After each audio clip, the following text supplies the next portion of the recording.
አዲስ አበባ ውስጥ በሰፈሩ ሲሄዱ በየበሩ ላይ ተሰቅለው የሚገኙትን በእጅ የተጻፉ የሚከራይ ቤት የሚሉ ማስታወቂያዎችን ያያሉ አደል?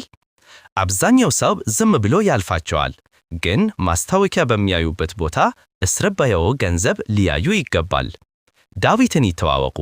እሱ በሪል ስቴት ገንዘብ ለማግኘት ህንፃ መያዝ እንደማያስፈልገው የተረዳ ተማሪ ነው። የሚያስፈልገው ነገር ቢኖር ስማርት ስልክ እና ብልህ አይን ብቻ ነው።